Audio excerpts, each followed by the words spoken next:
చంద్రశేఖరుని యొక్క ఇల్లాలైన పార్వతిగా ప్రకాశిస్తావు చెప్పాలి. మానేసి మధ్యలో శాకాంబరీతి శశిశేఖర వల్లభేతి అన్నారు. శాకాంబరీ తీసుకొచ్చారు. ఎందుకని? అక్కడ వృద్ధ బ్రాహ్మణి దరిద్రంతో అలవాటిస్తోంది. ఒకప్పుడు శాకాంబరిగా వచ్చి నీళ్లు లేవంటే కళ్ళల్లోంచి కురిపించావు, అన్నం లేదంటే అనంత బాహువులతో పెట్టేశావు. అలా పెట్టమ్మా దయతో అని చెప్పడానికి శాకంబరీతి శశిశేఖర వల్లభేతి అని పార్వతీదేవిని తీసుకొచ్చారు.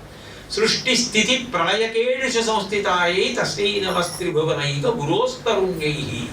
బ్రహ్మ విష్ణు మహేశ్వరుల యొక్క సతీస్వరూపాలుగా నువ్వు శక్తులుగా నిలబడుతుంటావు. ఆ మూలశక్తివి నువ్వేనమ్మా అని పిలిచారు.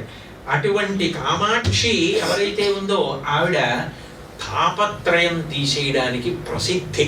తాపత్రయం తీసేయడం అంటే ఇక జరగదలే అని అడిగిపోవడం కాదుట. తాపత్రయం ఇంత వేడి దేనికోసం పుట్టిందో, ఏ అవసరం తీరక ఇంత బాధ కలిగిందో, ఆ అవసరం మామూలుగా తీరడం కాదుట. ఎంత ఆనందమో పొంది ఆ బాధని గుర్తి తెచ్చుకోండి, మరిచిపోతాట. అందుకని వ్యాసుల వారు లలితా సహస్రంలో అయితే ఎంత అందంగా చెప్పారంటే తాపత్రయాగ్ని సంతప్త సమాహ్లాదన చంద్రిక అన్నారు. తాపత్రయం అనేటటువంటి అగ్నిని తీసేసి, వేడి తీసి, సమాహ్లాదన చంద్రిక, ఆహ్లాదమనబడేటటువంటి వెన్నెల కురిపించేటటువంటి తల్లిట.